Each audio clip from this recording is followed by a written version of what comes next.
እስቲ ባለንበት ስራ እንክር። ምኒልክ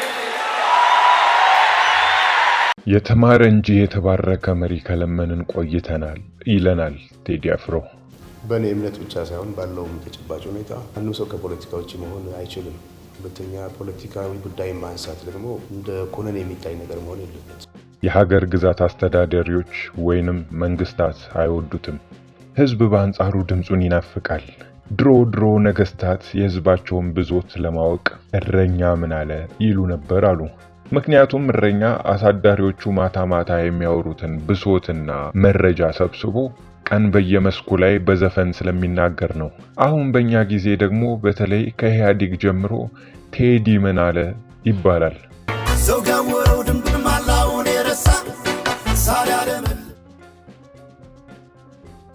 አንድ ጊዜ መቼም ታስታውሳላችሁ ያስተሰርያል አለ ተብሎ ተነገራቸው። ታዲያ ምን ትጠብቃላችሁ? እሰሩት ተባለ። ምን ብለን እንሰረው? ህዝቡ ይነሳብናል አሉ። በቃ በመኪናው ሰው ገጭቶ አምልጧል ብላችሁ አስገቡት ተባለ። ቴዲ ተያዘ። ምን አጠፋው ሲል ሰው ገጭ ተገለሃል አሉት። ህዝብ መቼም የልቡን በቀልድ ማውጣት ይችልበታል። ሟቹ ሲገጭ አይቻለው ብሎ የመሰከረው ይርዳው ጤናው ነው ተብሎ ተቀለደ። አሁን ተንፍሷል።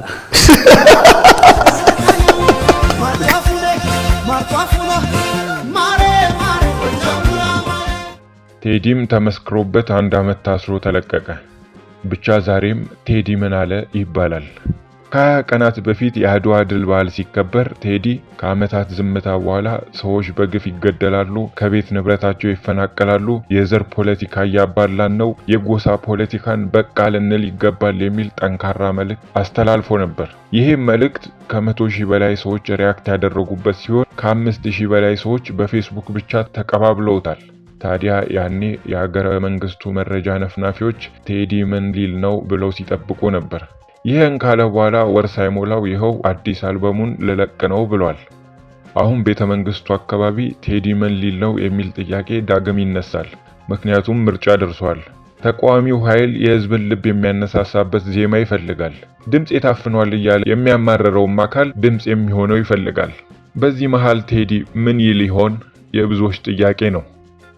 ምንስ ቢል ምን ይመጣል ማለት አይቻልም። ምክንያቱስ ካላችሁኝ የአድናቂዎቹ ብዛት አይደለም ቁም ነገሩ። ልብ በሉ፣ ኢትዮጵያ የተሰኘ አልበሙን ከዛሬ 9 ዓመት በፊት ሲያወጣ በቢልቦርድ የዓለም አቀፍ የሙዚቃ ሰንጠረዥ ላይ የአንደኝነትን ደረጃ ይዞ ነበር። As Teddy Afro has put Ethiopia on the global music map. His 5th and most recent album, dubbed Ethiopian, has managed to rank #1 on the world music chart. በወቅቱ አልበሙ ከ600,000 በላይ ኮፒ የተሸጠ ሲሆን ቢቢሲ ኢትዮጵያን ሲንገር ቴዲ አፍሮ ጎዝ ግሎባል በሚል ርዕስ ስለዚህ ያልተጠበቀ ስኬቱ ኢንተርቪው አድርጎት ነበር። ታዲያ በኢንተርቪው ላይ ቴዲ ጥላቻ የሚሸነፈው በፍቅር ጨለማም የሚሸነፈው በብርሃን ነው ሲል የተናገረ ሲሆን ቢቢሲ ይሄን ተከትሎ ኢትዮጵያ የነበረችበትን አስከፊ የፖለቲካ ሁኔታ ለዓለም አሳይቶ ነበር። ይሄን ብቻ አይደለም። የአሜሪካ ፕሬዝዳንት የነበሩት ባራክ ኦባማ በየዓመቱ መጨረሻ ላይ በዚህ ዓመት ደጋግሜ የሰማዋቸው ሙዚቃዎች እያሉ የሚያወጡት ዝርዝር አለ።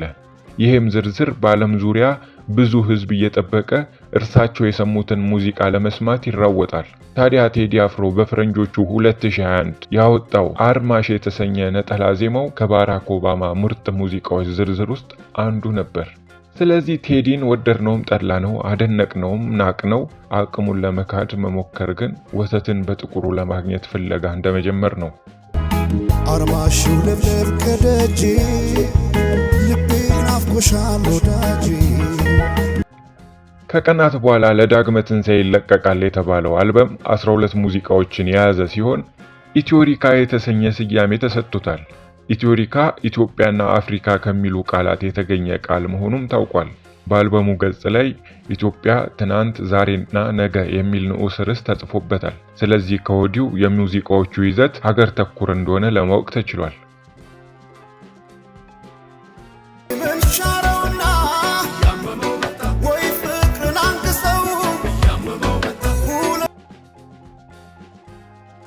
ቴዲ አፍሮ 1997 ዓ.ም በወጣው ያስተሰርያል በተባለ ሀገር ተኮር ሙዚቃውን ሲለቅ በአልበሙ ጀርባ ላይ ያሰፈረው አንድ ጽሑፍ ነበር። ታዲያ ያ ጽሑፍ ከ20 ዓመታት በኋላ ዛሬ እንደ አዲስ እየተነበበ ነው። ለምን ይሆን? እስቲ አጭሩንና ትንቢት ይመስላል የተባለውን የቴዲ ጽሑፍ ከያስተሰርያል አልበሙ ጀርባ ላይ አስታውሰን እናንብብላችሁ። ታላቁ ጩኸት ይላል ርዕሱ። የኢያሪኮ ከተማ በጩኸት ፈረሰች። አሁን ጩኸት በኢትዮጵያ አለች። ጩኸት ክፋት፣ ጩኸት ቂም በቀል፣ ጩኸት ግብዝነትና ያለመግባባት ዝምታ ሁና በርግጥ በዚህ አለች። ይህችም ጩኸት በራስ የተመካች በአእምሮ የሆነችና ፍሬዋም የመረረ ባዶ ናትና ባዶ እንዳታስቀረን ስል ፈራው። ታላቁን ጩኸት ታናሹ እኔ እንዳልጮህ ደግሞ የማውቀው ራሴን ፈራሁት፣ ኃጢአተኛ ነኝና። የማውቀው ራሴንም ለሚያውቃት አባቴ አሳሰብኩት፣ ለመንኩትም፣ ሰማኝ። አሁን ሰዎች እንዲሰሙኝ እጮሃለሁ፣ እለምናለሁ። እንግዲህ ስትሰሙኝ በማስተዋል ሁኑ። ማስተዋላችሁም በቅን መንፈስ እንጂ በአእምሮና በእውቀት እንዳይሆን ተጠበቁ።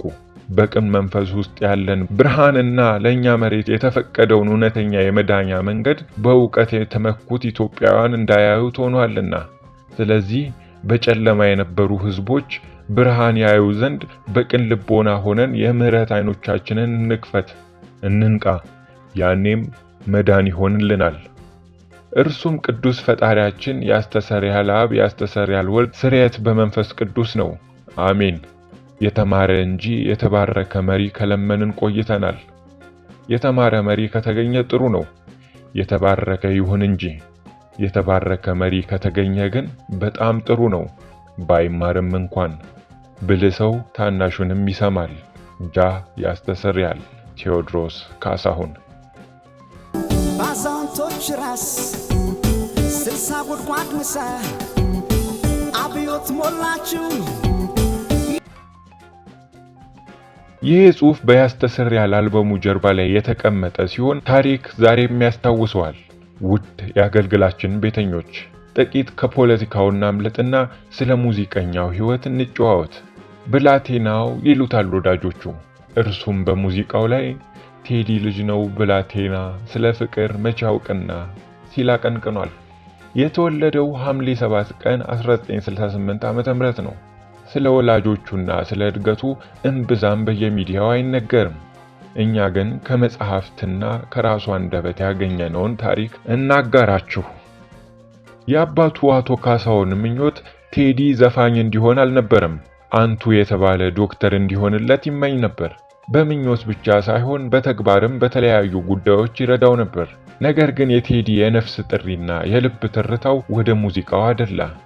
ይህንን ያስተዋለው ታዋቂው ጋዜጠኛ አባቱ ካሳሁን ግርማሞ ልጁ ወደ ሙዚቃ ሕይወት ጠልቆ እንዳይገባ በብርቱ በተደጋጋሚ መክሮታል፣ ከልክሎታል።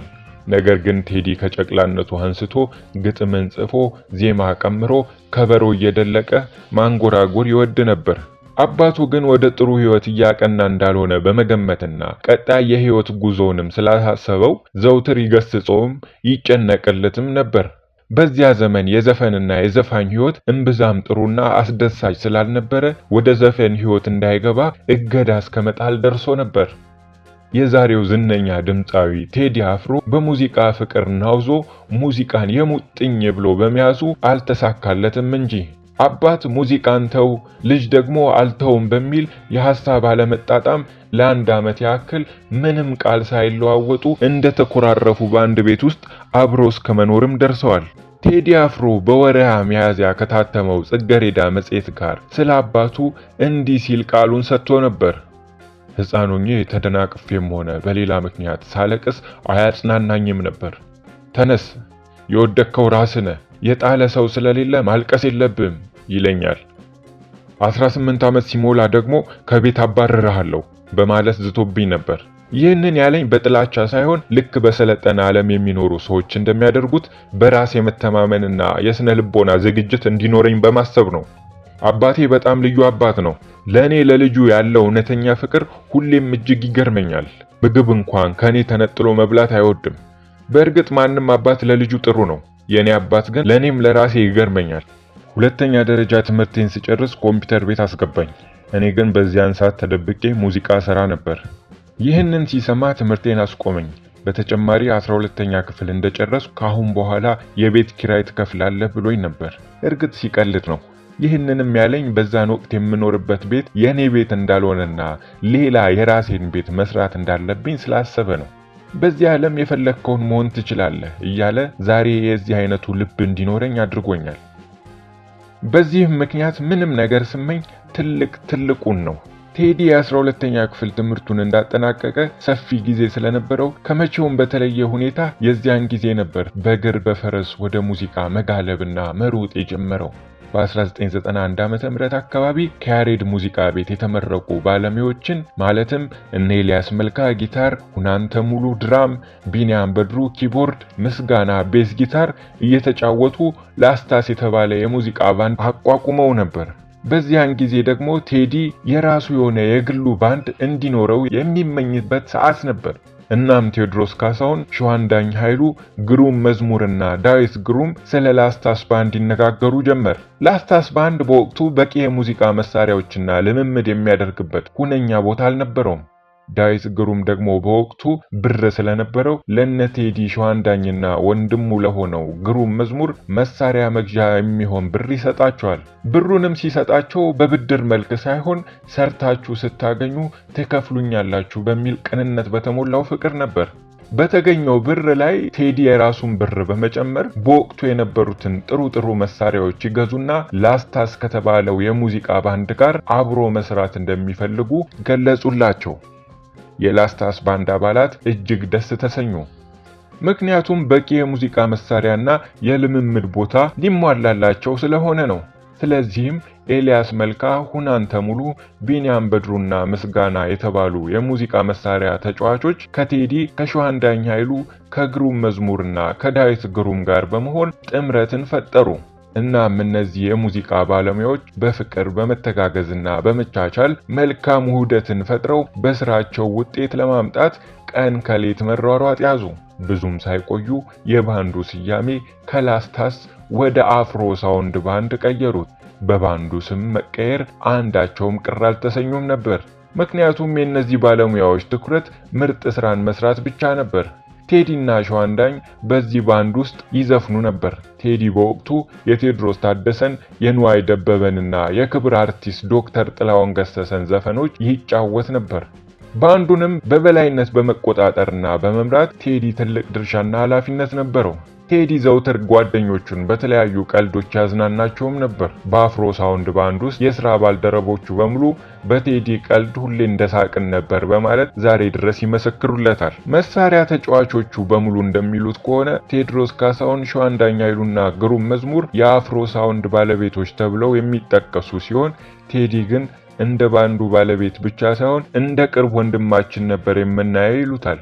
አክለውም ራሱን እየጎዳ ለኛ ብዙ ነገር ያደርግልን ነበር። በየትኛውም ቦታና ስፍራ ለፍቅር ትልቅ ቦታ የሚሰጥ ሩህሩህ ሰው ነው በማለት እማኝነታቸውን ይሰጡታል።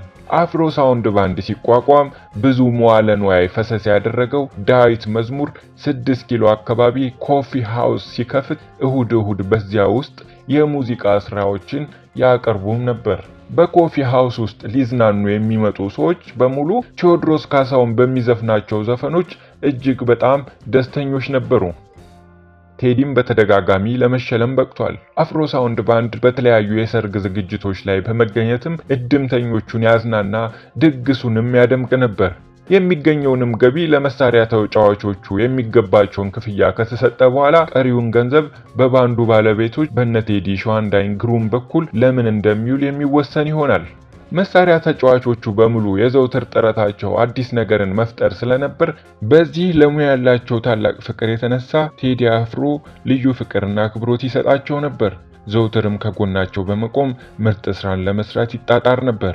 እንግዲህ በዚህ ጊዜ ነበር ቴዎድሮስ ካሳሁን የሚለው ስሙ በቴዲ አፍሮ ተተክቶ ዋነኛ መጠሪያ ስሙ ለመሆን የበቃው። ከዚያን ጊዜ ወዲህ ማንም ሰው ቴዎድሮስ በሚለው የሚጠራ ጠፋ። ሁሉም ሰው በአንድ ድምፅ ቴዲ አፍሮ እያለ ይጠራው ጀመር። አፍሮ የሚለው ቅጽል መጠሪያ ለቴዲ ባንዱን ከማስታወሻነቱ በተጨማሪ ሙዚቃን ይበልጥ ያጣጣመበት ጊዜ በመሆኑና ባንድ ለማቋቋም የነበረው ህልም እውን የሆነበት ወቅት በመሆኑ ደስታን ፈጠረለት። ከአፍሮ ሳውንድ ባንድ ውስጥ አፍሮ የምትለዋን ቃል በመውሰድ ነው ቴዲ አፍሮ የተባለው። ይህ ደግሞ የሚያሳየው ለአፍሮ ሳውንድ ባንድ ከመስራችነት ከባለቤትነትም በተጨማሪ ጉልህ አስተዋጽኦ እንዳበረከተ ነው። በዚህ መንገድ የተጀመረው የቴዲ የሙዚቀኛነት ህይወት በ1993 ዓ.ም የመጀመሪያ አልበሙን አቡጊዳ ብሎ እንዲያወጣ አስቻለው። በብዙ መውጣትና መውረዶች መሃል እየተፈተነ ራሱን ከምቾት ነፍጎ የኖረው ሙዚቀኛ ቴዎድሮስ ይኸው ዛሬ እዚህ ደርሶ በናፍቆት የሚጠበቅ የክብር ዘብ ሆኗል። የሙዚቃ ስራውም በአንድ ቆይታ ከ1 ሚሊዮን በላይ ተመልካች በማግኘት በሀገራችን የሙዚቃ ኢንዱስትሪ ውስጥ አዲስ ታሪክ የሰራ ነው። በዓለም አቀፍ ቻርት ውስጥም ሙዚቆቹ በከፍታ የተደመጡለት ሰው ለመሆን በቅቷል። አሁንም ይሄ ታሪኩን ሊያስቀጥል ለዳግማዊ ትንሣኤ ከወዳጆቹ ጋር አዲስ ቀጠሮ ይዟል። እኛም መልካም ዕድልን ተመኝተናል። ቸር ጊዜ